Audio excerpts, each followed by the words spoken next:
Well, I know many of you from just, church and things like that. And this is actually my first time I've done a speaking engagement. So I appreciate you guys. And thank you for not making me feel so nervous. I thought I'd have to stand up here and everybody be in their underwear, but that's not happening, so that's really good. So Leslie asked me to speak, and it was very healing, and I was very excited to kind of share my story and my journey, and yeah, I love to bake. I made vegan cupcakes last night. Yeah, so does that help it? That's absolutely what it is. It works. Okay. You ready? We're ready. All right, well, thank you. Control by Madison Taylor. The answer to control is practicing surrender. Trying to maintain control in this life is a bit like trying to maintain control on a roller coaster. The ride has its own logic and is going to go its own way, regardless of how tightly you grip the bar.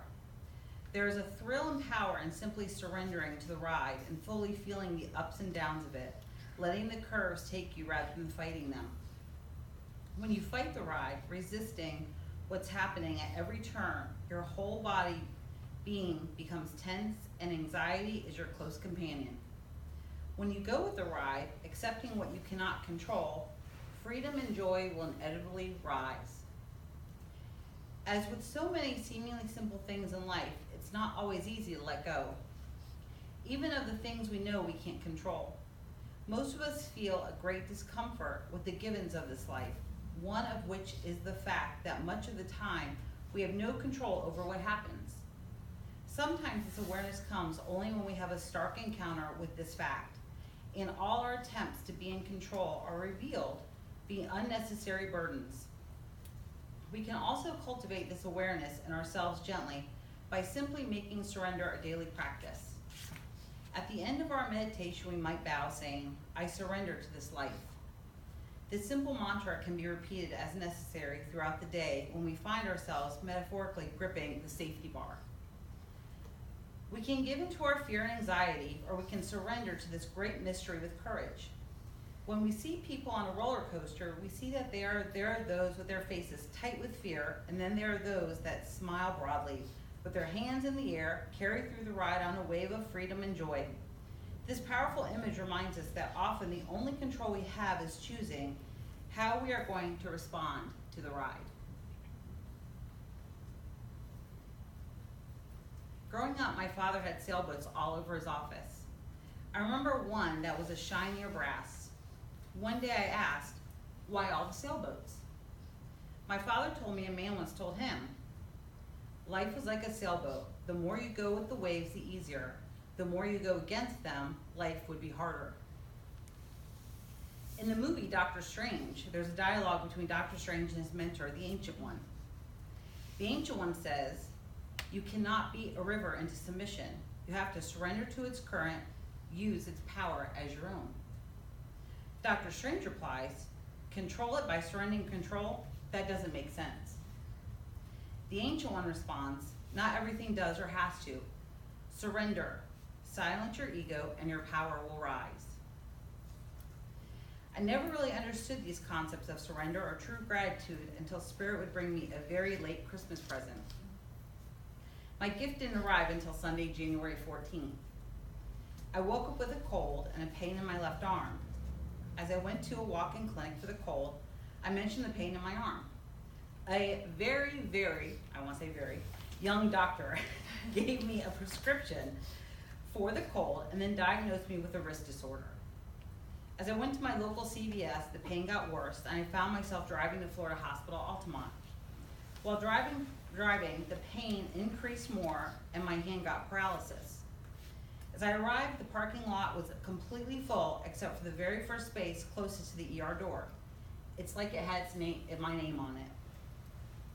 As I went to the ER, I next found myself on a helicopter ride to Florida Hospital South, where vascular surgeon Dr. Perez and Dr. Varney would proceed to literally save my life. The first surgery they discovered it was a blood clot, and they would be successful in removing it and saving my hand. The second day, my blood clotted again. They proceeded to remove and save me from any clots. The third day, my blood clotted again, and when they opened me up, my blood was as thick as yogurt and clotting before their eyes. I was literally the most difficult case they had ever seen. The clots had managed to get into the tiny veins in my left hand and went into my right leg. This time, they could not save my hand. Once the clots go into the veins, the tiny veins, it's impossible to save. Dr. Perez came into my room 3 days in a row and asked me to move my toes on my right foot. In my mind, I was moving them, but physically, I was not. On day 4, I was asked to move my toes again. This time, my mind did match the physical. Thank God, the PA said, we thought you were going to lose your leg too. It would be 2 weeks of watching my left hand turn purple, then my fingers turn into paper-thin black sheets. Dr. Vicarious from Ortho had to wait for the hand to die off and demarcation to know where he would amputate my hand. I immediately accepted the amputation of my arm. I could not control that. It was what it was. As I say, crying in a corner doesn't grow it back. Why was I okay surrendering and going with the flow of the loss of a limb, but not with the everyday things in my life? The concept this happened for a reason helped me surrender to the situation. I could tell people, and still do, if this was not meant to happen, then the doctor would have gotten the clots before they went into the veins. Yet again, I would choose to crash against the waves and try to control things I couldn't in my everyday life. While all this was happening, all I could think about was work, my fears of losing my house, my car. How was I gonna function? How was I gonna work with a leg that wouldn't? I spent time and tears flowing down my face, wanting my old life back. I was crashing against the waves, trying to control what I could not control. Well, my journey was not over there. I would spend 4 weeks in ICU being monitored, and every morning being woken up by physical therapists who would work with me given my right leg. I then would be gifted with a wound vac on my arm, and it would be my best friend, as I had it attached to me at all times. This was to help bring the healthy cells to the wound that the operation had left on my arm. After graduating from ICU, I was observed until I went off to rehab center, where I was taught to walk all over again and to regain my balance. Again, at this part of my journey, I feared the unknown. I thought I could control things. There I was, crashing against the waves again and again, over and over. My 6-month journey was preceded by having 3 stents, 4 more surgeries, another this month, a skin graft, several trips to the ER, hospital stays that totaled 5 months, and a final 4-week stay at a nursing home to get rid of a bone infection. I don't want to bore you with the last 6 months of my life or spend time up here with every detail. Hopefully you get the picture of what happened. What I do want to tell you about is this gift I was given. Yes, you heard me correctly, a gift. As this journey and my destiny unfolded, I was given a terrific book at the right time. It was called The Surrender Experiment. As I opened myself up to be a sailboat and surrendering to life, I could see how losing my arm was a gift. As I began to realize I could not control things and surrender to life and decided to finally be the sailboat, it was amazing what actually did happen for me. Things that I would have thought I could control and I wanted to happen all of a sudden finally did. I would be thinking of a certain PA that I needed to speak to, and lo and behold, she would be in the elevator. Just when I needed her to be. There was a certain doctor I was thinking that I wanted to start seeing instead of my old doctor, and again, she would be in the elevator. I had an opinion question for Dr. Perez. As I was inspired to walk in a certain direction, I ran into Dr. Perez. I have yet to miss a car payment, mortgage, and money has appeared, and I have been able to pay every single one of my bills. That job I was so worried about, well, they terminated me and plan on doing that all along. I'm not telling you my story, feel sorry for me. To quote Lisa Nichols from The Secret, and I'm gonna do her, don't feel sorry for me, my story is good. I tell you in hopes to inspire you to know I'm living proof that life unfolds exactly how it should. That when we think it is our darkest moment, it can become our brightest and best moments. To look for the gratitude in every situation and enjoy the ride. Be open to what happens. Michael Gordon created a line of hair products called Bumble and Bumble. His first salon burned down. Michael had a choice. He could focus on his world and business falling apart, or he could look at this life unfolding and nudging him in a different direction. He could cry in a corner or keep moving.